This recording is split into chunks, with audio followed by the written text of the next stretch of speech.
Welcome to Slam Presents Hoop Ties. I'm your host, Ahmad K. Smith. We have Gerald Bourguet, PHNX Suns writer, here live with us today. How you doing, Gerald? I'm doing great. How about you?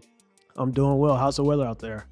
It's a little rainy, honestly, for Phoenix, which is kind of surprising, but I'm sure we'll be back into the 80s and 90s in no time here. Definitely. It's like 6 degrees out here, so it's not, too bad. But let's get into it. Tell me, Gerald, what was your favorite team growing up? Yeah, so I mean, honestly, as a kid, it was probably the Bulls just because every kid that was raised in the 90s was a Bulls fan in some way or form. But as I grew older as a teen, the Steve Nash Suns were kind of a team that I really gravitated towards. They were so much fun to watch. And, years later, now I'm an objective journalist covering the team, but it's really cool that kind of one of my childhood teams is the one that I get to cover on a daily basis now. That's crazy. You said the Chicago Bulls. 'Cause I'm from St. Louis, and I grew up in the Midwest. I absolutely hated the Chicago Bulls. Really? Okay. Yeah. So how would you say that you got your love and the passion for the game? Like, what kind of got you into the sport of basketball?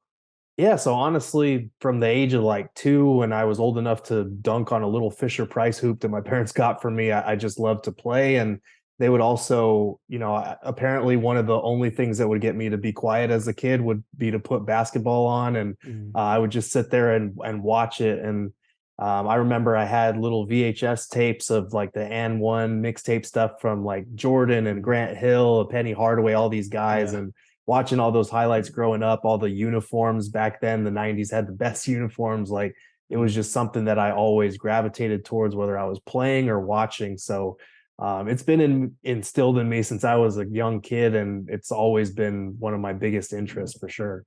Who would you say is your favorite and one player? That street ball era back in the day was very like tough. Yeah, it was. That's a tough one. I honestly can't pick. Who's yours? I like hot sauce. I mean, just Okay. because like it was like watching hot sauce was like watching like Allen Iverson without like it being the NBA. So it's kind of cool seeing him growing up. But basically, let's talk to the Phoenix Suns. We seen Kevin Durant, we seen Devin Booker play, got a small glimpse of what they can possibly be. So I want to ask you, like, when healthy, what do you think this Phoenix Suns team can be with Devin Booker and Kevin Durant as a duo? Yeah, I think when they're healthy, it's going to be a tough ask, but I do think that they're a legitimate title contender, and I do think they should be the favorite in the Western Conference. Obviously, 3 games is tough to grade everybody by, but when they were out there, Durant made everybody else's life so much easier. And Book is averaging a career high 28 points per game this season without Kevin Durant. If you put him in there and defenses have to focus on him and put their second best defender on Book, he's going to be even more dangerous. And I think we've seen that over the last few weeks. He's averaging like 35 points or something crazy with KD in the lineup. So I do think it eases the pressure on the bench to produce. It just knocks everyone down a peg when you have a guy like that that can produce on both ends, that can hit threes, that can get his own bucket at any time. And it's kind of the thing that the Suns have been looking for to help ease the load on Devin Booker. I do think, obviously chemistry could be a thing that comes up. A lot of these teams have had their full lineups for most of the year, and the Suns have not. So they'll have a limited number of games to kind of get that chemistry down and get their defensive rotations on the same page and whatnot. But I do think from a sheer talent perspective, when you got Chris Paul, Devin Booker, KD, and DeAndre Ayton in your starting five, you're going to have a leg up on most opponents most nights.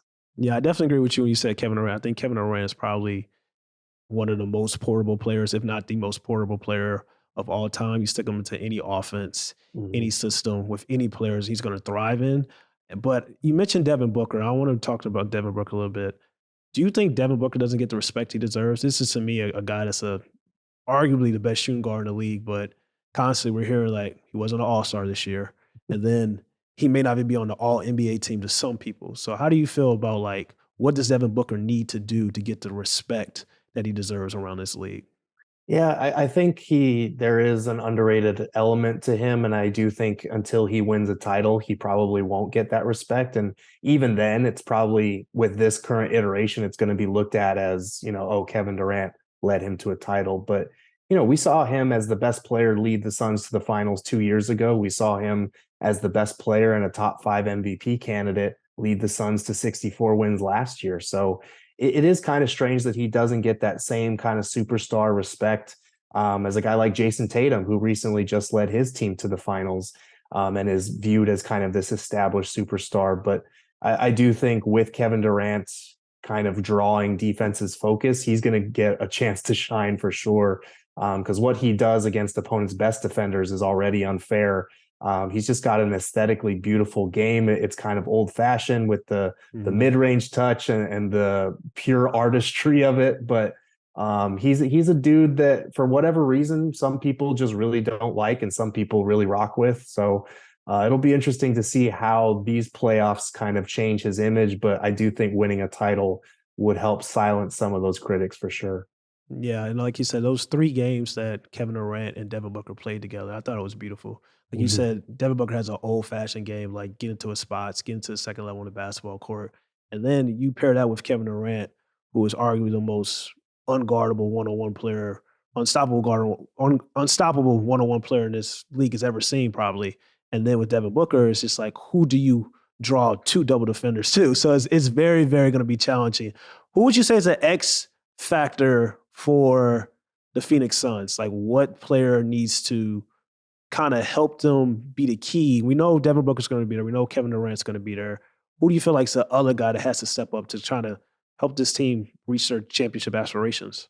It's a good question. And normally I would say DeAndre Ayton because when he locks in and does the little things, he elevates this team on both ends. But I feel like, one of the core four, that's a little too obvious. So I'm going to go with Josh Okogie, who is Mm, probably going to be their fifth starter. He was the fifth starter when KD was healthy. He's been starting ever since then.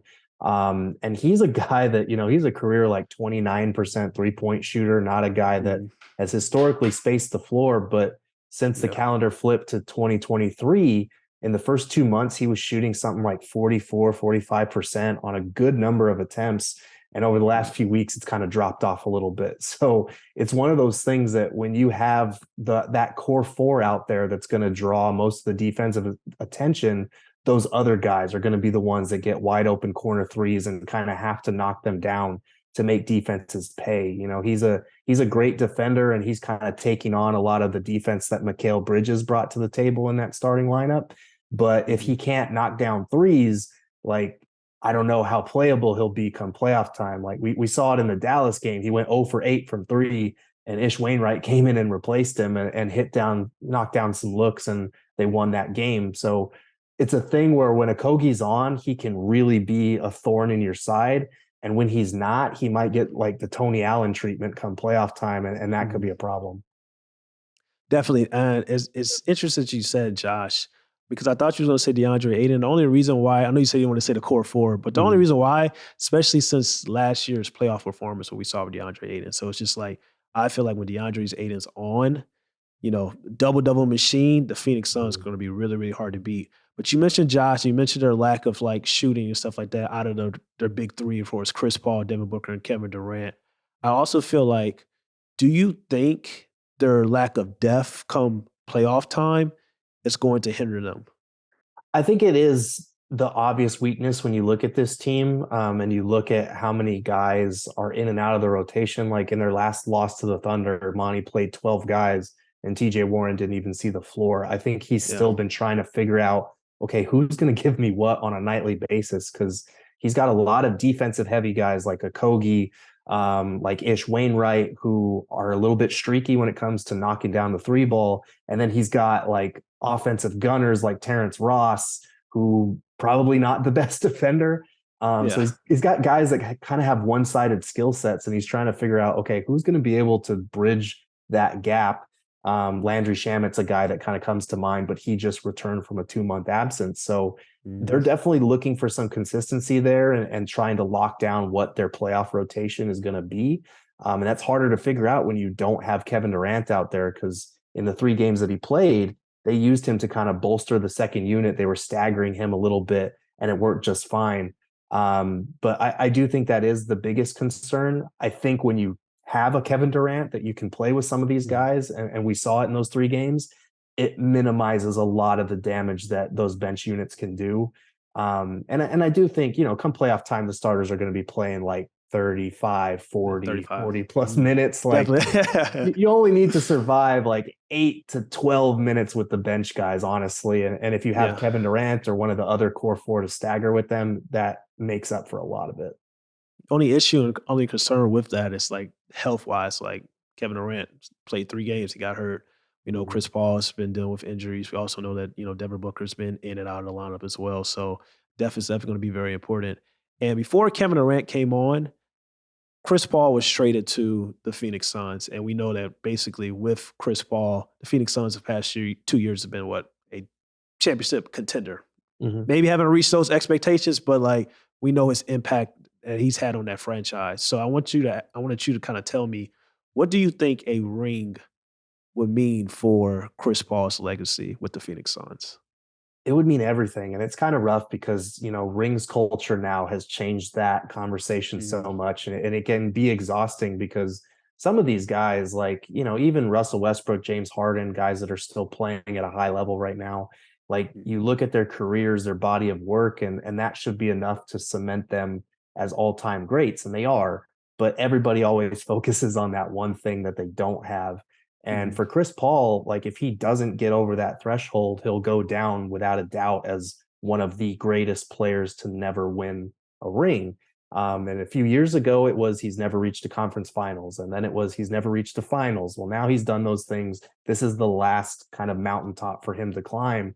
And if he does, like, I would say, just from a pure skill standpoint, people would say he's a top three, top four point guard of all time as it is.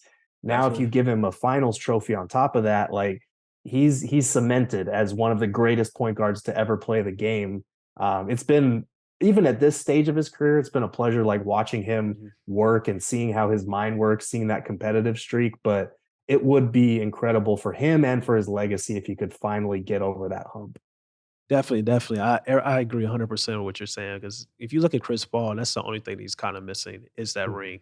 You can make a legitimate argument that Chris Paul is the most all around point guard this league has ever seen. Where we talk Mhm. about operating at the first level, slash ability, getting to his spots, can shoot the three ball, passing, facilitating. His pace is the way he controls the game on the Mhm. offensive side is very impressive. Then we talk about defense. It's not too many point guards other than I can think of, like John Stockton, when we talk about really locking in and holding in on that craft. It's just like who you're taking over Chris Paul for his defense ability. So definitely, definitely. All right, so now we're going to introduce our truth teller segment. So I'm going to read some tweets to Gerald. He's going to tell me if these guys are truth tellers or they're not truth tellers and why they're not truth tellers or why they are truth tellers. So the first tweet I have is it says by 22 Hey. That's a weird username. Kevin Durant is out of this world, but with no depth, the Suns aren't going to last very long in the playoffs. Not a truth teller. I do think, like I said, like when you get to the playoffs, these guys are playing 40 plus minutes a night. You just need to survive those minutes. And if they're able to stagger one of those four the whole time, I do think this team has enough role playing, defense, and shooting for it'll be tough for Monty to figure out who, but they do have Mhm. enough depth, I think, to make a real run. Do you think with the parity in the league, especially in the Western Conference, that because I think this guy's not a true teller as well, but I will say though, with the parity in the league and the way the Western Conference is shaping up, Mhm. it's a possibility that we don't really know who's going to come out the West. Like I know people can talk about a healthy Los Angeles Clippers team. I know people can talk about the Golden State Warriors, but they can't run on the road. So it's just kind of like a lot of these teams can possibly lose in the first round. I don't think the Phoenix Suns with Kevin Durant and Devin Booker if they get back on the floor together, but it's like definitely like a maybe. So I'm with you. Yeah. I'm with you, but it's kind of like I'm a little torn. Next tweet is from Max MC11. It says the Suns need to move DeAndre Ayton this offseason if they can't get anything remotely useful for him in the playoffs. Can't waste KD and Booker. What are your thoughts on that? Is this guy a truth teller or not? Yeah, so I actually know Max. I've been on his podcast. But I'm gonna say he is a truth teller. Like Ooh. if this playoff run goes belly up and it's because DA is not locked in defensively or because he's having a hard time fitting in, I do think he's the trade chip that makes the most sense because you could try and trade Chris Paul for an upgrade at point guard, but his value at this point, not going to get you much of a return. DA is your most valuable trade chip. You're not trading Book and KD, obviously. And I do think the Suns have kind of believed this whole time that if they just have a starting caliber center who plays defense, hits the boards, sets good screens, rolls hard, like they can get 70 to 80% of what DA provides and still be okay. They can allocate that money elsewhere because people forget DA is on a max contract. Like that's a Yeah. lot of money to a guy that doesn't create his own looks, and who his focus during the regular season kind of wanes. I think during the playoffs, we've seen him lock in, and I think that's what the Suns are counting on him doing again. But if he doesn't, and he's kind of the guy that's not fitting in, I do think the Suns would rather trade his max contract for another shot creator, for more bench depth, for more wing depth, and just use what's left over to get just an average center. Like the Warriors won last year with Kevon Looney as their starting center. You don't need an elite Mhm. big man to win in this league. Yeah, I will say only a little pushback for that is the Warriors are, their offensive system's a little bit different. But Mhm. for us, like DeAndre Ayton, like you say, he's on a max contract. And even before the season started, the Phoenix Suns kind of waited. They waited to see who's going to offer him a contract, and they was like, "Oh, Yeah. I guess we kind of got to take him." So I think this playoffs is going to be very big for DeAndre. I totally agree with you. If they have to move a player, it has to be DeAndre Ayton.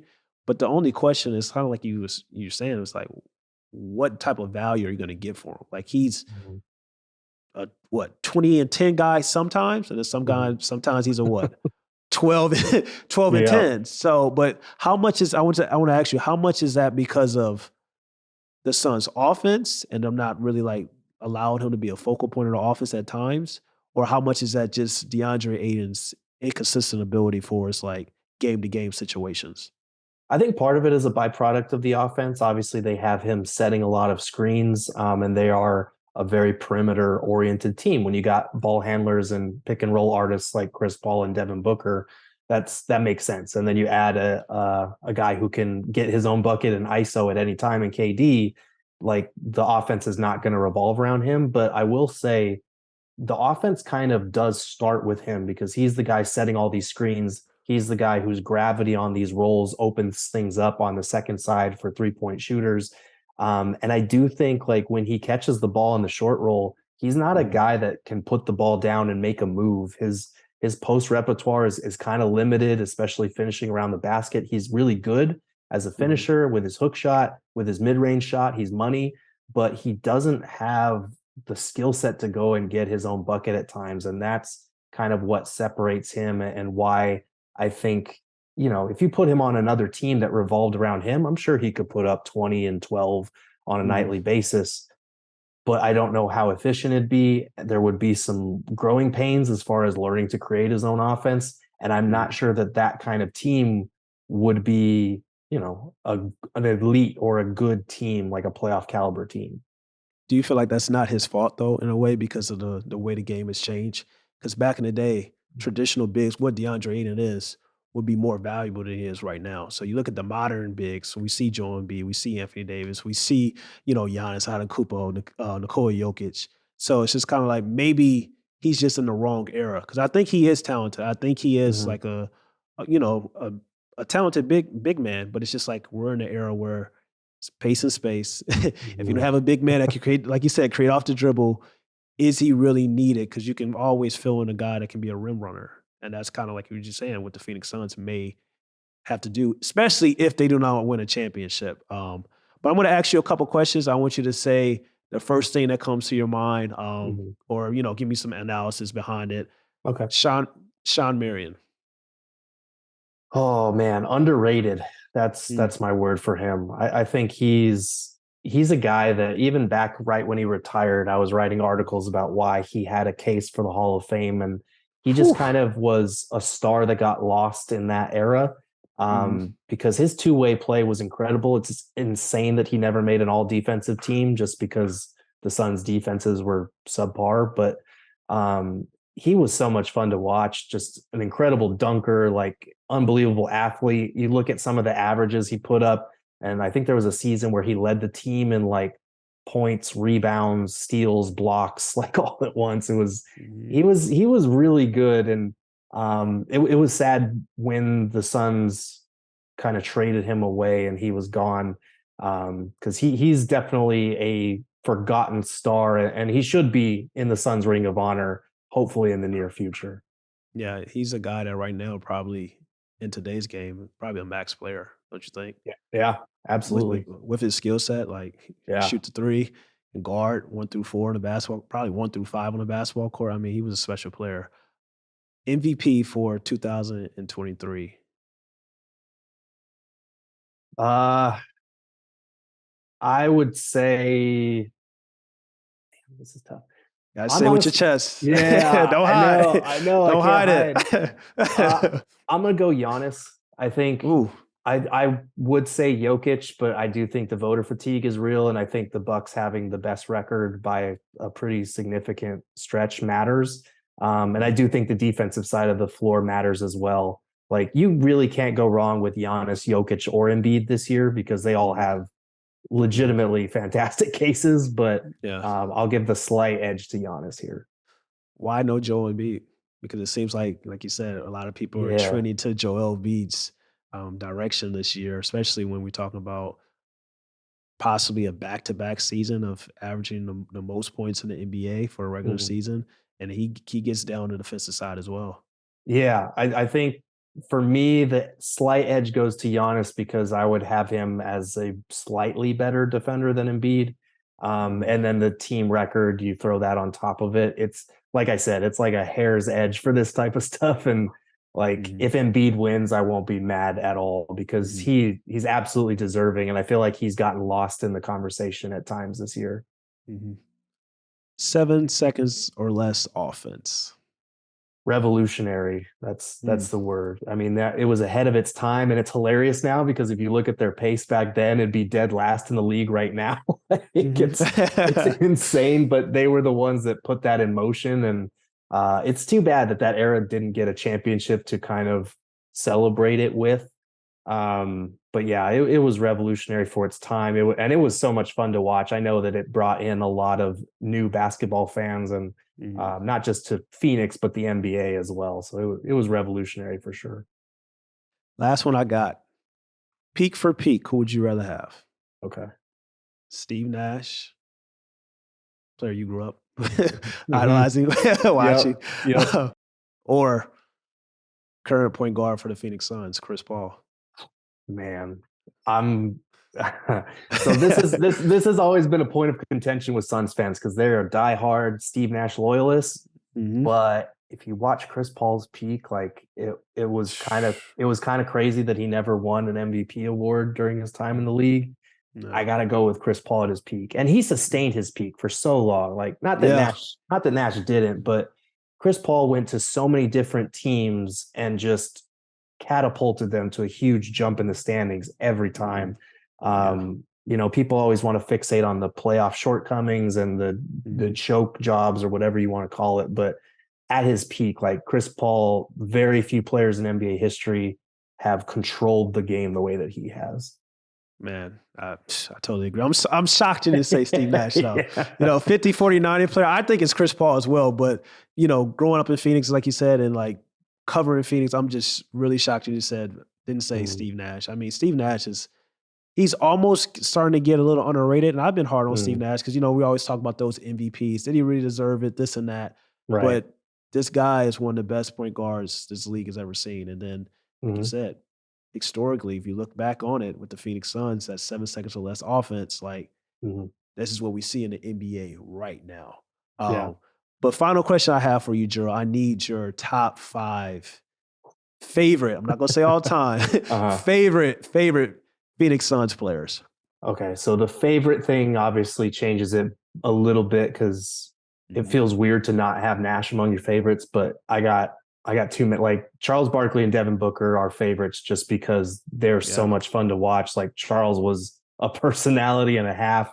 And Book is just like he's otherworldly to cover, honestly. So those two for sure. I got to throw my guy Grant Hill in there because I grew up drinking Sprite because of his commercials. Like he was amazing back in the day. And then to see him on the Suns, like right when I was coming up in college and starting to cover the team, that was really cool.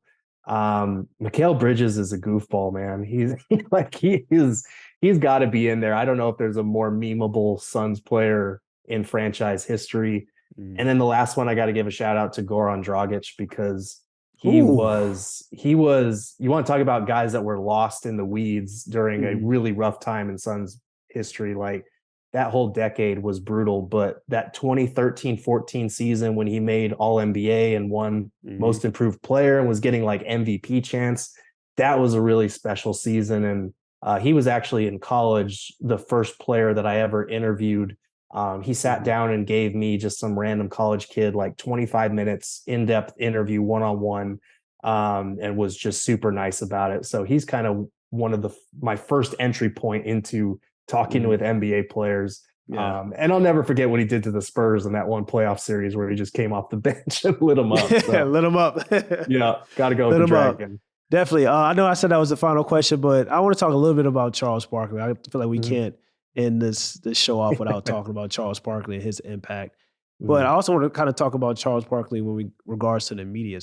We see Kevin Durant come on to the Phoenix Suns, and instantly, Charles Barkley starts barking and saying that, he like this is a championship or bust situation with the Phoenix Suns and things of that nature. Kevin Durant's not a bus driver and things of that nature.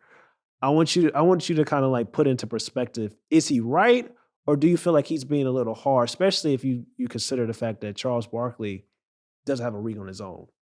Yeah, I love Chuck the player. Chuck the analyst can be a little hit or miss, and I think this is one of his misses. Like for whatever reason, I mean, I know for a fact he hated the fact that Durant went to that loaded Warriors core and won 2 titles there. I think it came from a place of wanting to see him get over the hump on his own. But look, man, you watch what he did with the Warriors. He was the bus driver. Like, I don't care what anyone says. Like, Steph is an all-time great. They're 1A and 1B, but like KD won both those finals MVPs because he was absurd in those series. Like, no one can say he didn't earn it or that he cheated his way around it. Like, the NBA is all about engineering these team ups now because everybody gravitates toward rings culture. Like, what are they supposed to do? So I think that winning a title here would obviously mean more for his legacy, but his legacy is already stamped as it is. Like, he's got everything that you could possibly want in a career.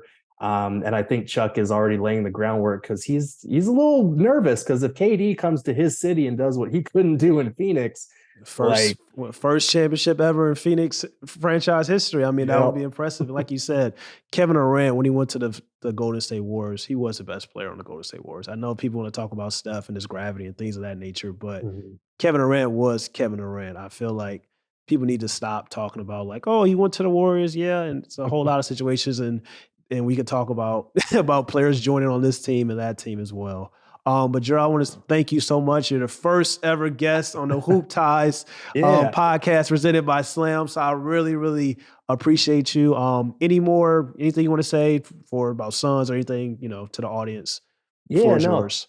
Thank you for having me on. I'm honored to be the first guest, and hopefully many more shows to come. I can come back on at some point in time. But if you are interested, anyone listening and following our stuff, I write articles 3 to 4 a week over at gophnx.com. And then we have a podcast, Daily Suns podcast. We go 5 times a week. So you can get that wherever you get your podcasts. Thank you. Thank you, Gerald, once again. Absolutely. Thank you for having me. All right. So this year in the NBA, when we talk about parity, we talk about what's going on for us, like the Western Conference and the Eastern Conference. All these teams have been great. But when we talk about the all NBA team, especially from the guard position, I believe it's very, very stacked. It's going to be very, very difficult compared to previous seasons. Like when we talk about Forrest Locks for the all NBA team, only for guards only, not bigs. For guards, I see Stephen Curry for obvious reasons. Also, I see Luka Doncic. And then we got 4 other slots. And we got guys that are very, very deserving to be a part of those 4 other slots. Now we got De'Aaron Fox. Kings are having a phenomenal year. He's kind of showed that, the Sacramento Kings made the right choice of trading Tyrese Halliburton and keeping him and pairing him with Sabonis. They've been a lethal duel, especially when we talk about the pick and roll game and things of that nature. He can be an all NBA selection this year. Then we talk about SGA, a player who is averaging 31 points, 5 and 5 this year, shooting about 51% from the field. This is a player who I always talk about, calm hooper, plays at his own pace, gets to his own spots, a master when we talk about the fundamentals, when we talk about pump fakes, the hezzies, the drawing fouls, the up and unders. He's a phenomenal player. Nobody thought the Oklahoma City Thunder were going to be a playoff, caliber team. Everybody thought they were going to tank. It's largely because of SGA taking that leap. He can be an all NBA selection. And then we talk about Dame. Dame Time himself. We talk about a guy who's already a rare breed, a 4-level scorer, a guy to me that I feel like is the greatest long distance shooter this league has ever seen. We know what's going on with the Portland Trail Blazers right now. They're kind of in this weird, like, oh, we got Dame, but we really want to rebuild. From a talent and skill set perspective, Dame should be a member on the all NBA team, but you're going to have some people that's going to say, like, well, from a team situation, he does not deserve to be over a De'Aaron Fox. He does not deserve to be over SGA. So he can make the all NBA team. Then we look at Donovan Mitchell, a guy who started the All-Star game in the Eastern Conference this year. Donovan Mitchell is a phenomenal player. He can score a variety of ways. We know what he's doing with the Cleveland Cavaliers.